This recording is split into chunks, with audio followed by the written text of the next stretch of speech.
Good afternoon, everyone. We hope you're all enjoying your desserts. Oh, thank you.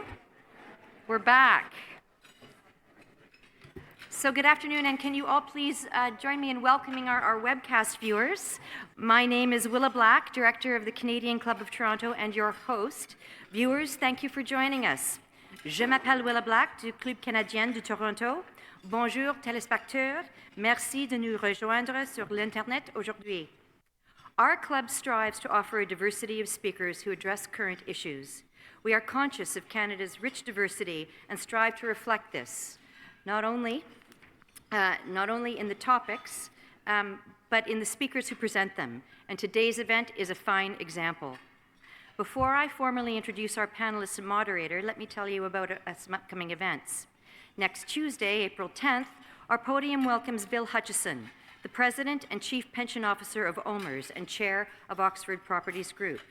And on Monday, April 16th, we will learn about a strategy for women's empowerment from the Honourable Harinder Mali, Ontario Minister of the Status of Women.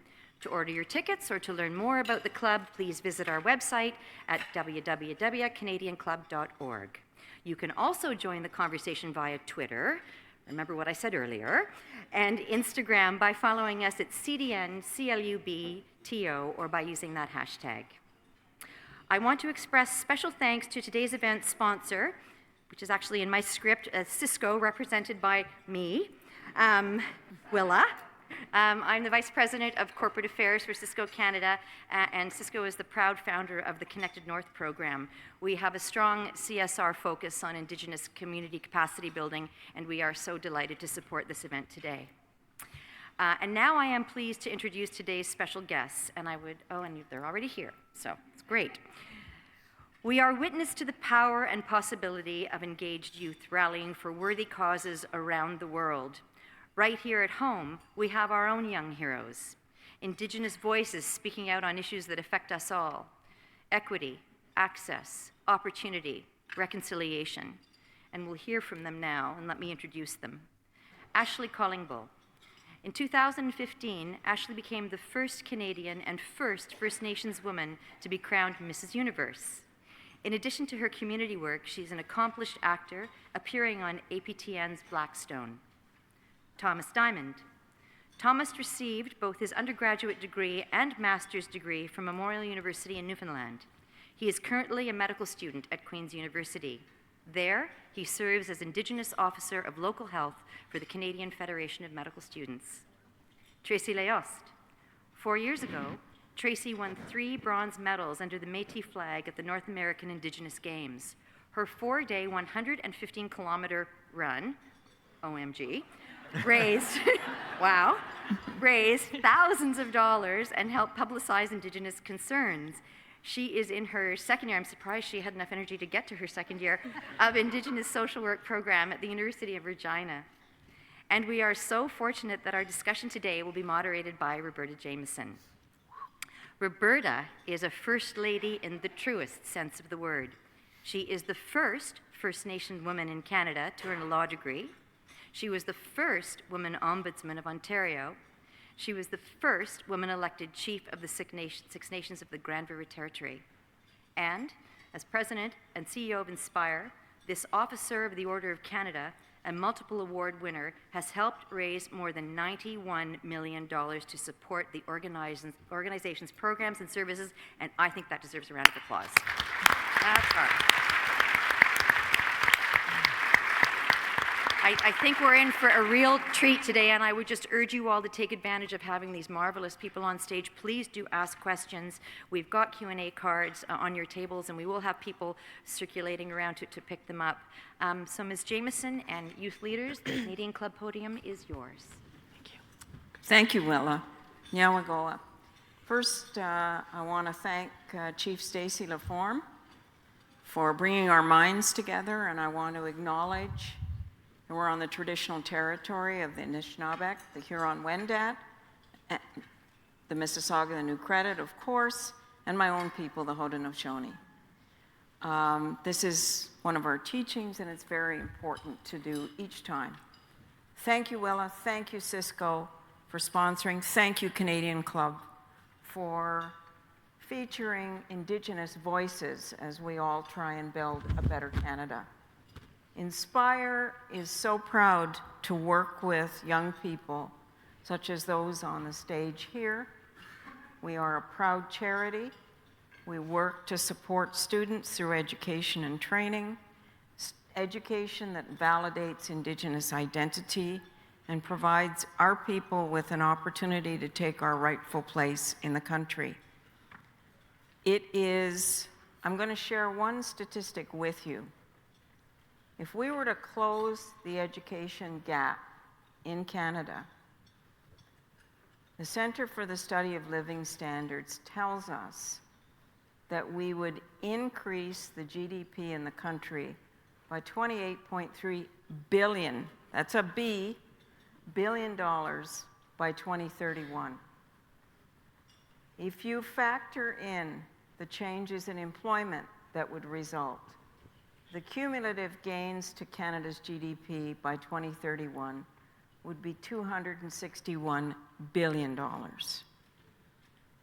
We are living in an exciting time in Canada, indeed it's historic, where Indigenous voices are being heard, Indigenous people are looking to take our rightful place at the decision-making tables. Education is a key driver. It is not only the right thing to do, the smart thing to do, the just thing to do, but it makes very good sense on the bottom line for our people and for all Canadians. I now want to talk to our panelists and ask a few questions. The first question I'm going to ask each of these outstanding achievers to answer has to do with their own experience, which I know is what you want to hear. I want them to talk, each of them, about the role that education has played in your success to date. And tell us about your experience with education, the challenges, the opportunities, and to what extent your Indigenous identity played a part on that path. I'm going to start with Thomas. Uh-oh. Didn't expect that. No, I was expecting some kind of order. I'm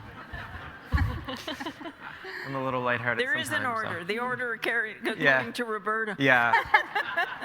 You know, after her bio compared to mine, she gets to make some more decisions than I do, but it's great to be here.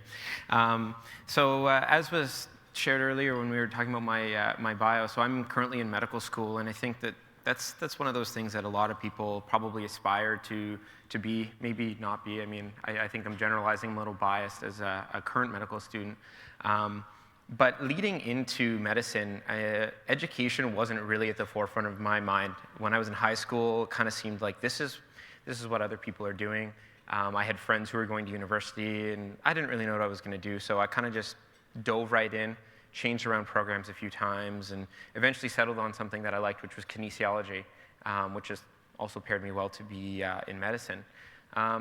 And things kind of kept rolling from there. I ended up doing a master's degree, and then I came into medical school. I've been a student since 2009, and I've got at least another 2 years of school, plus like 5, maybe 7 years of like training post-graduation. So I was speaking earlier about the idea that I might have my 25th high school reunion by the time I actually have a real person job.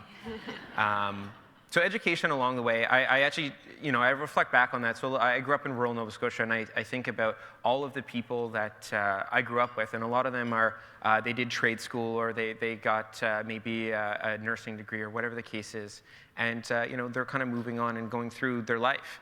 They have a house, they have a dog, they have a long-term relationship, or they're married. And I think we used to think about, measuring our successes in like those sort of things. And sometimes it's education, sometimes it's, physical objects, whatever the case is. And then I always think back and say, well, like I don't have those things, so like maybe I'm not, as far along as other people, but it's all relative. So for me, going, down the education road, I don't think I've lost out on anything in those life experiences, not having a house or a truck or a family of my own in that same sense. But education, it's all the experiences that I've gained from being in university. It's getting involved with community, and to answer the question more about the Indigenous identity is that's where I really started to feel a sense of community and belonging, because when you're at a university and, not having somebody to guide you through that process, to have other students who are also Indigenous who relate to you, it's just like, it's helpful. And it really brings things back together. Thanks, Thomas. Ashley.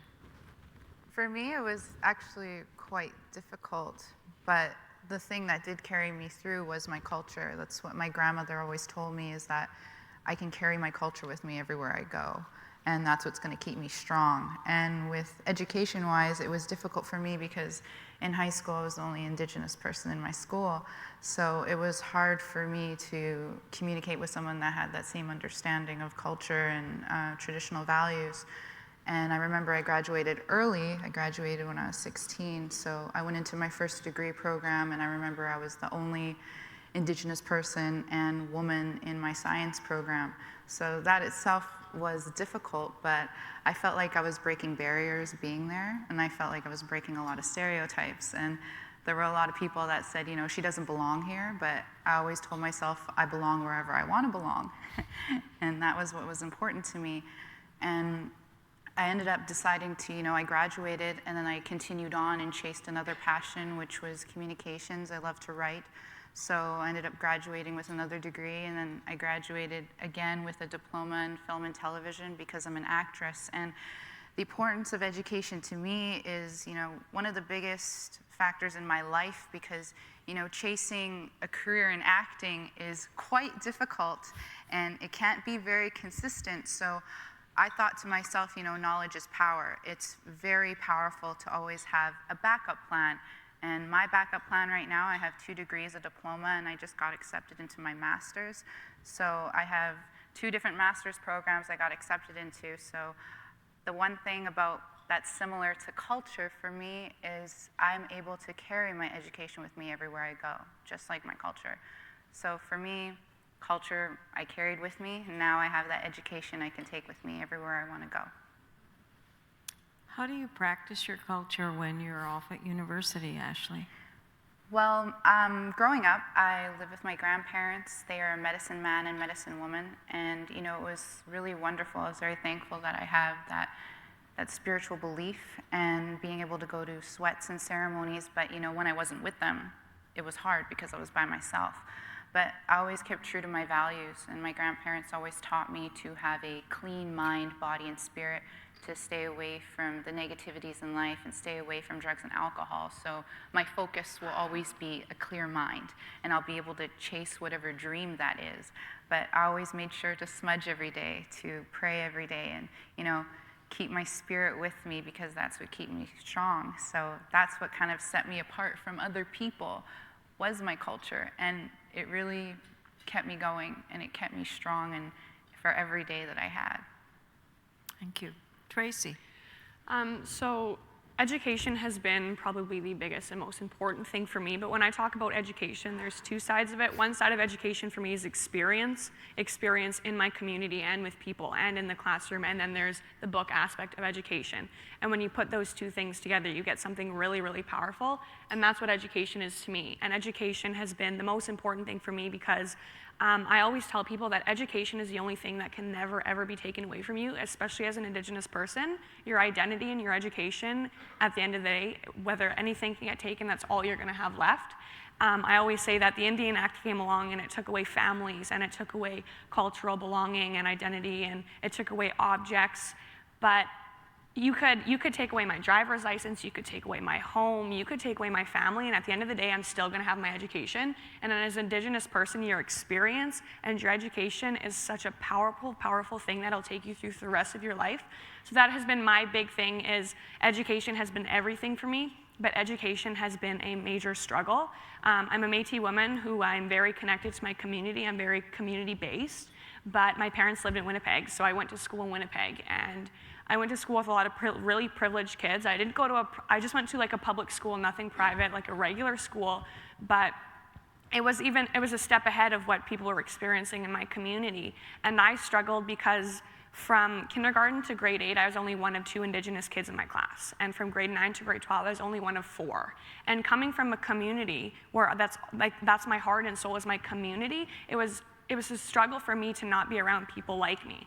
So up until the day I graduated, all I ever wanted was to be in spaces with people surrounded like me. And I struggled because, like Ashley, culture was everything. And like people say, like, you wear your heart on your sleeve. That was culture for me. Like, it was there. But I got hell for it at school. It was me and an Inuit girl who was adopted into a white family who was so far away from her culture too. And we got bullied every single day. And I felt privileged in the fact that I don't have brown skin, and that comes off as a privilege. So sometimes I could hide because I didn't get made fun of because of my skin color like she would. But then we'd go on field trips and we'd drive through the north end of Winnipeg where there was lots of homelessness. And everyone in my class would tease us, asking if those were our cousins because the homeless people were Indigenous people. Is that your family? Are you gonna turn out like that? So I was constantly, every single day until the day I graduated grade 12, I had to defend and prove who I was as an Indigenous person. And I can assure you that's exhausting, but it is so, so, so important to never, ever, ever kind of fall behind that. As an Indigenous person, we know we have to defend ourselves and we know we have to fight for what's rightfully ours, but at the end of the day, it's such a great thing. A huge part of my education was just a support system, was having my family, because I could be bullied at school, but I went home and I had an incredible family and grandparents who fought for everything so that I could have a decent life and that they could provide me with everything I needed to achieve those things. So that was a kindergarten to grade, I'd say about grade 9 or grade 8 was a big struggle, but things changed for me in high school when I took an Indigenous studies class, and the teacher just changed my life. He was an Indigenous man who grew up in poverty. He grew up in the system. He had struggled with his own addictions. He had seen it all, but he was such a powerful person. And it was just being in that environment that I wanted to be in that just changed everything. And being in an environment where you were finally supported and you could finally be pushed forward and supported in a way that you needed to be. And it was then that I realized that I could go to post-secondary education. Like, I could go to a university as an Indigenous person. It just, grade 11, like, finally hit me. And it was there that I realized that I didn't have to stay in my community, that I could go anywhere and find a university that fit me. And that is where Inspired came in and absolutely changed my life. The summer before my first year of university, I was working 2 full-time jobs just so I could make ends meet my first year in university. I picked to go to the University of Regina. So I'd be living in residence, I'd be living on my own. I moved out at 17. So I'd have to cover tuition, books, groceries, like just those basic things to survive. But it ended up being I needed 2 full-time jobs, and I was struggling. I didn't know how the heck I was gonna do it. Would I need another job? Like, when I get to school, how am I gonna focus on school? And that's a thing that a lot of Indigenous people face, is how am I gonna make ends meet? And that's where I received a scholarship from Inspired, and let me tell you, that changed everything, because now I didn't need to spend 20 hours a week working my butt off just so I could make ends meet, so I could have some food on the table. I got to spend those 20 hours a week in the community, and being in the community, it changed everything from there. It took it a step forward. So because of Inspired, I get to be in the community every single day, changing the lives of the most vulnerable youth in Regina, just because I don't have to be at work and I don't have to make ends meet. So it's when Inspired gets to reach Indigenous students that they provide them with a space where they can succeed. I don't want to take up much more time, but the other day I volunteer with the hockey league that it reaches the most vulnerable people in Regina, and a lot of those kids are in foster care, they're in systems, and they're living in poverty, and they get the equipment, they get everything, it's all free, a ride if they need, and the biggest thing for me beyond being a coach is being a mentor and providing a safe space for those kids. So I had 2 girls that came to this league, they were on my team, and they were not from Regina, they were here for a treatment program, and they got put in this league just to kind of do something in Regina, you know, get them out of trouble. And I had the hardest time getting those girls involved. They were just, didn't have the confidence, they were really shy, they couldn't participate, they were just too scared, and that's a lot of things Indigenous people struggle with, is putting yourselves out there, and I struggled all winter to get these girls involved, to make sure they were comfortable. I never thought I was doing enough, and then at our year-end tournament, I was tying this girl's skates, and she told me this is her last day in Regina before she goes back to her community. So we just quickly went over, like, where's a safe space, and how can you be positive and whatnot, and save yourself from trouble, just the little things we practiced all year long. And then before she left, she said, Tracie, thanks for reminding me that I had a purpose, because I never knew I did. And that was only because I got a scholarship from Inspired that changed my life. So it's when people can donate to Inspired that it can reach more Indigenous youth, and it can change their education path for the better. Wow.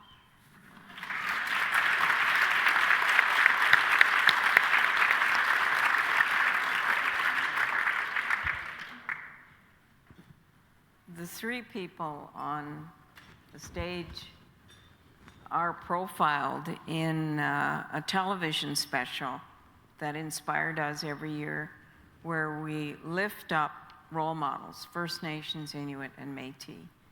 Last year, Thomas was amongst the laureates. This year, Tracie and Ashley. And my shameful promotion is in June it will be broadcast on CBC and APTN. But now over 300 people have been honored. Each year now we do 3 youth laureates. And you can see it's a nomination process, so please nominate. I see many worthy nominees in the room today. And you become, the power of role models is so important. And but it can be daunting to be a role model.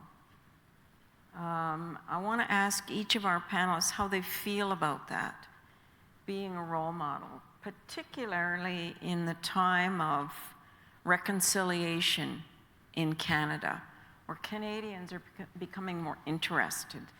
They want to know, they want to get involved. How do you feel? Do you feel like you're an exception? How do you feel?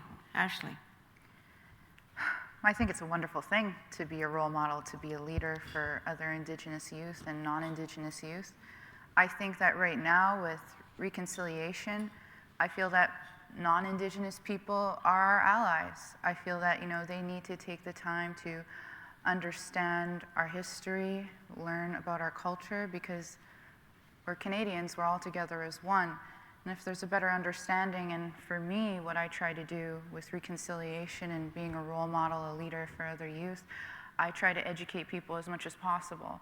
And with me, I think with reconciliation, I try to educate with kindness. I try to put this approach across in a way that is positive, where people will want to be engaged, where people will want to learn, and they will want to understand. And in that way, we will want to unite together. It can be difficult to be a role model, it's because people have high expectations of you. But the thing that I really think about is that if I'm doing something worthwhile, it's worth it. If it's something that's positive and I'm creating change, or if I'm doing something that's very empowering, it's going to have a ripple effect. And who knows who you can empower next? Who knows who that person will empower next? That's the biggest thing about being a role model to me, is where that empowerment will go and how far it can go and what changes it can create. And with reconciliation, I think having that together, being a role model in a positive way and educating people on the truth, is also very powerful. So I'm very humbled to be looked at that way. Thank you. Thomas? Just on a similar note as what Ashley had just said, is that, moving forward in the idea of reconciliation, I was having this conversation earlier with somebody who's in attendance, but that, as Indigenous people, and as Tracie also had mentioned, that, we can't give up. We have to keep fighting every day. We have to keep educating. I'm one out of 100 medical students in my class. I'm the one Indigenous student. So do you think a lot of weight falls on my shoulders to be the person who's educating my classmates? And what I was saying is that I don't mind doing that, because this is demonstrating this role model thing for our youth and for younger people to be proud of who they are and to speak up. But there's also a role for everybody else in the room, and that's to also speak up as well. You don't have to be an Indigenous person to know when somebody's being blatantly racist to an Indigenous person that that's wrong. You can be the person who's going to stand up and say something. You can challenge people. You can question them. So, role modeling isn't just always about having somebody that follows in your footsteps. It can be about having conversations. It can be about leading these conversations. So you can be a role model even if you're non-Indigenous and be a part of this conversation and reconciliation and moving forward. Tracie, how do you feel about that? Let me just, before Tracie answers, remind you that you can write down questions and people will pick them up and bring them to the stage so that I can pose them to our laureates. Tracie. I feel very humble that people look to me as a role model, and that's certainly a big role to fill, as there's always some sort of expectation. But for me, it's not about myself. I was saying earlier that for me, my larger goal is to be a part of something bigger than myself, and that's what I feel as a role model. My thing is that I want to put the empowerment back in the community and back with our youth. So that isn't me taking a stand on my own, it's me finding a platform and being a voice for those who are being silenced. And being a role model to me is that I have the privilege of having a voice, so I have the responsibility of using it, just like most of you do too. And the important thing for that with me is that if I can make a difference in the lives of the Indigenous youth I work with every day, like the difference they make in mine, then I know we're moving a step forward. So it's those 20 hours a week that I get to spend with the most marginalized, most vulnerable kids in the worst situations in Regina. If I can just make a positive space for them so that they can be in an empowering, and they can be empowered so they can, I don't want to say follow my footsteps, but they can be a leader, that's all I can ask for. I just want to spread that love. And on the topic of reconciliation, I always talk about how we need to do it together.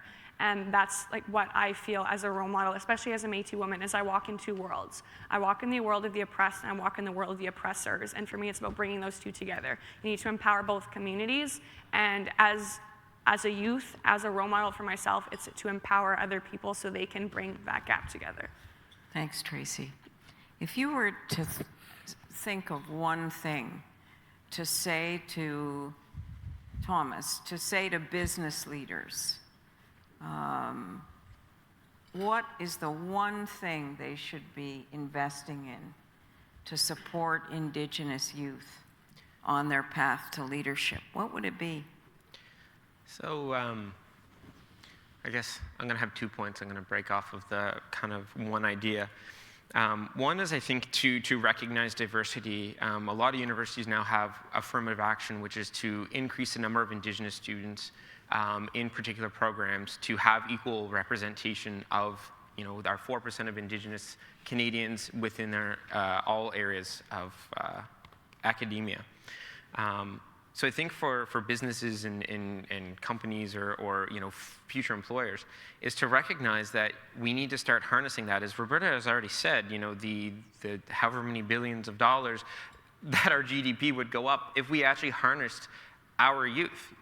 Indigenous people under the age of 25 is the fastest growing demographic in Canada. We need to start looking towards the future and using our youth and using our young people, not to exploit them, but to actually be moving forward. So what can you do to give that equitable access to those people? That's what I think is very important. Maybe it's in your hiring policies. Maybe it's that you actually take the time to attend something like this to understand Indigenous people a little bit more. Because if you want to hire Indigenous people, you need to make sure that it's actually in a safe space. It can't just be filling a quota of people, because that's not going to work. You want people who are going to come and be productive and actually feel safe and included. And whatever that might be, if it's training for the rest of your staff, if that's looking to different hiring practices, but recognizing those differences and making sure that people are represented. Ashley, what would you say? Well, for me, because I'm in science, I see a lot of more Indigenous people getting involved in STEM. And to me, that's the future. Science is just always going to be there. Technology is always changing. And I feel that in the workforce now, you'll always have a career with technology. And I feel like you said, there definitely needs to be more Indigenous representation. It doesn't matter if it's a field in STEM. I feel like when I was in school, it was hard for me to adjust because I didn't have any Indigenous people to look up to in school. So to have more Indigenous representation and more culture integrated into the school system, whether that be changing the curriculum or having safe places to be, that makes a huge difference to have that culture, because I was by myself. I didn't have anything to give me strength other than being alone and relying on my own culture. I didn't have a place to go. But if it involves culture integrating that with STEM, I find that very, very powerful, because STEM is the future. It's right now. And I'm working with a lot of women who are in it, and I feel that investing in STEM is basically just investing into the future. But if there's a way that we can get culture integrated within it, that would make it even stronger. Well, there was a discovery not long ago that was published about the achievement of a nitrogen cycle. Scientists said, you know, if you grow corn, beans, and squash together, there is a powerful nitrogen cycle that results. And our people would say, yeah, we've been growing corn, beans, and squash together since time immemorial. That's why we call them the Three Sisters. So the point you make about the integration of Indigenous ways of knowing into STEM, I would add I would say STEAM, is so important. And yeah, arts, right?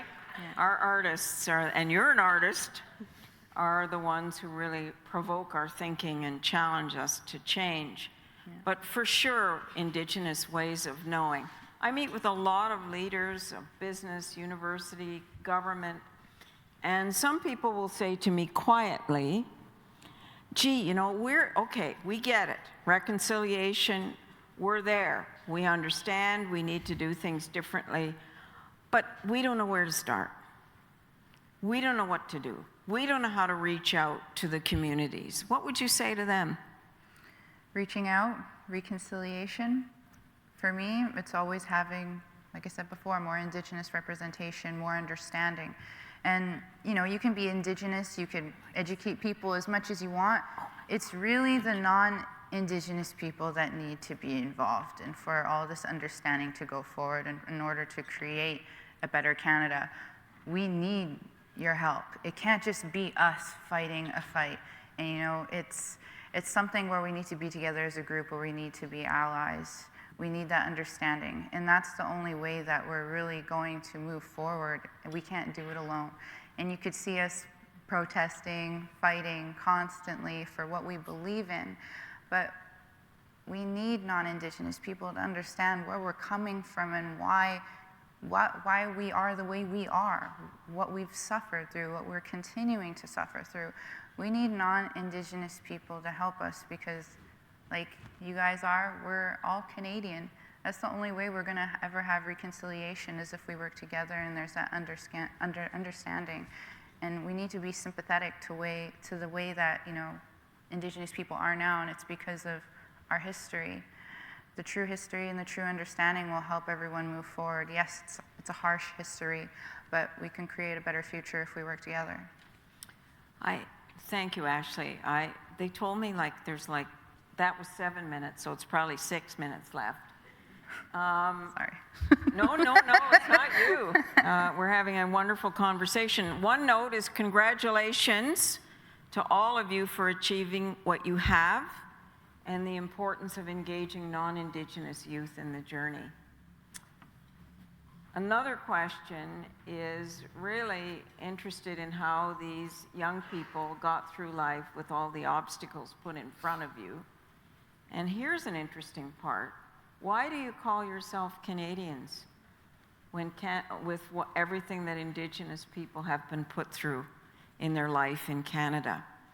So I'm going to ask each of you to address that challenge and talk about 10 years from now. What kind of Canada would you like to see? You're clearly working to build our own people and a stronger country. You're marvelous ambassadors. What do you see 10 years from now as a country that you'll be part of? And are you going to be proud to call yourself Indigenous Canadians? I'm going to start with Tracie. First and foremost, on top of being Canadian, as an Indigenous woman, I'm always going to identify as I'm a Métis woman from Treaty 1 territory, Winnipeg, Manitoba. That's who I am. Despite being Canadian, I'm an Indigenous woman. This is my land. This is where I belong. And despite who's going to attempt to take that away, my identity is not going to be taken from me. So we're all treaty people, which makes us all Canadian. But first and foremost, I am my culture. I am my community. That's who I represent first and foremost. That's who I fight for every day. But a Canada 10 years from now, I hope has an Indigenous woman as Prime Minister. That would be a remarkable thing.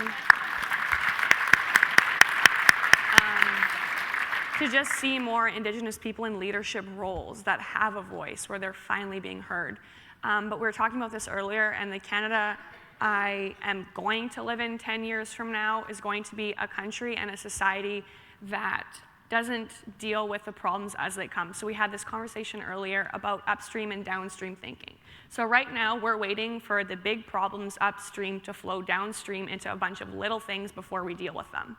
And they're just going to keep on flowing, and you're going to do little preventative measures just to stop those little things. Meanwhile, upstream, there are huge problems that are going to continue to downflow. So 10 years from now, I'm going to live in a country that is dealing with problems upstream instead of waiting for the crises to happen and having to wait for intervention and the inquiries, and we're going to deal with them there. Well, tell me we're on fire. Thomas, go ahead. Somebody light a candle? So when I think about Canada in 10 years from now, I guess this is a little ambitious, but I think to having like that equal representation, that we're at a point where we don't need affirmative action, that all Canadians, Indigenous, non-Indigenous, however you choose to identify, I guess I'll kind of side caveat is that, I guess I do consider myself to be Mi'kmaq and also Canadian. Like I have a Canadian passport, but I also have a card that says I'm an Indian under the Indian Act. So, that's a legal term. Please do not use that as a regular, in addressing Indigenous people.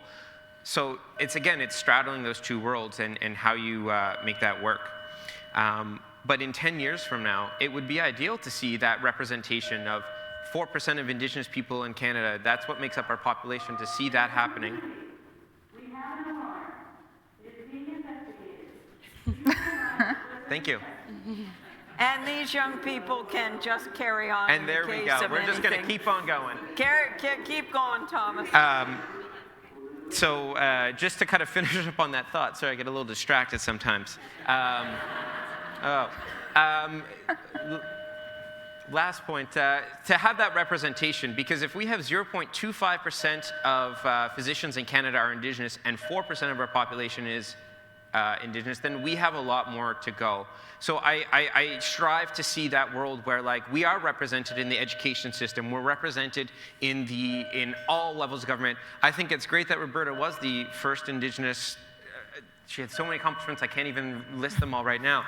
But to be the first female Indigenous person in all of those roles, I think it's wonderful that we have that, but I think it's also terrible at the same time that we have to celebrate that. Because if we're still living in a society that we have to celebrate when a female is the CEO of a company, or that somebody who's going to be the first female or Indigenous or LGBTQ2S person of some organization, then we are not as far ahead as we think we are, and we need to keep pushing. In the next 10 years, the next 20 years, hopefully it comes, but I think we're in for a long journey. Thank you, Thomas. Ashley?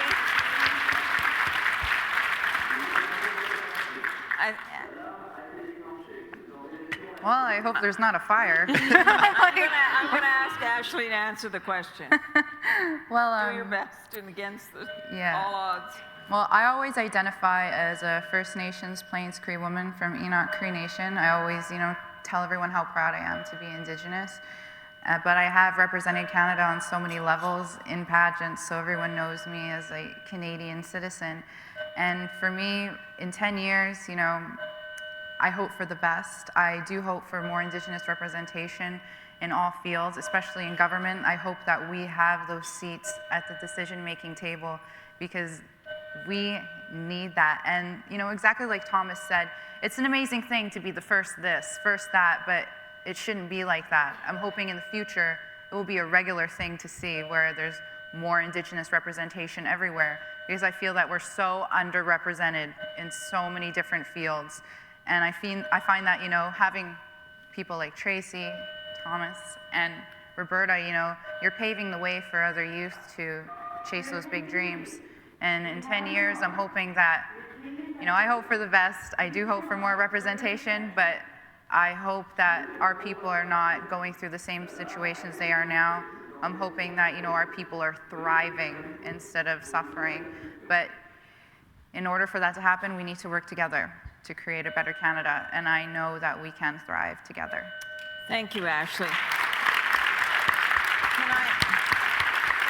I want to acknowledge that we have at table 9 a whole group of students supported by Inspire bursaries. Welcome, students. Congratulations. And there are many other young Indigenous people in this room. I'm a proud Mohawk. I'm a proud Canadian. And 10 years from now, I want to see our young people learning their history, their language, all Canadians understanding the history of Indigenous relations. I want to see our people drinking decent water, living in decent houses, aspiring to and achieving the success that everyone is entitled to in Canada. These young people are outstanding, but they would tell you they are not exceptions to the rule, that there are many, many more young Indigenous people waiting to achieve their potential. And with your support and the support of all Canadians, they can do just that. Thank you, Tracie. Thank you, Thomas. Thank you, Ashley.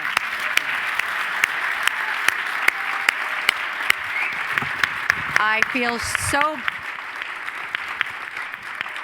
feel so badly that they've sent me up here a wee bit early, especially after that remarkable, powerful session. Oh, it stopped. Oh my gosh, does that mean I can talk? Oh my God, I would love to talk. So that's just, oh. So I need everybody in a Zen place, okay? So Ashley, Thomas, and Tracie, on behalf of the Canadian Club of Toronto, we thank you for so passionately sharing your stories and your courage with us. I was so moved to hear you talk about your journeys and to hear the strength and the passion in your voices. You have inspired us as role models and for the clear impact that you are having. And I think you said it best, Tracie, putting empowerment back into the community. So it was fantastic. We have big wrongs to right in this country. But as you say, Ashley, we are all together as one. We must embrace reconciliation in the spirit of together creating a new, positive, and productive relationship with Indigenous peoples. This is slow work, which we must commit to and build upon from a foundation of mutual respect and a clear-eyed understanding of our past. I believe that to my core. Our knowledge of and appreciation for the culture, the talents, the wisdom, the stories, your stories, of our Indigenous peoples informs us all as Canadians. We must understand and commit to this better understanding together as one. The light you shine on the issues through the stories that you told, through you told today, I just wrote this at my table, holds important learnings for all of us. There is hope and promise in the reconciliation process. You inspire us through your courage, your honesty, and your leadership.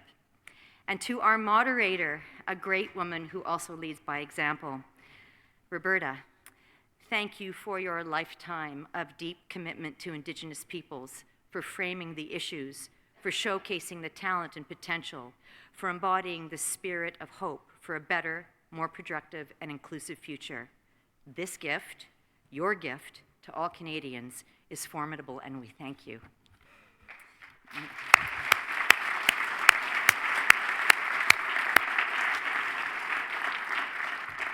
Oh, before we conclude, I am supposed to thank the sponsor, so thank you, Cisco.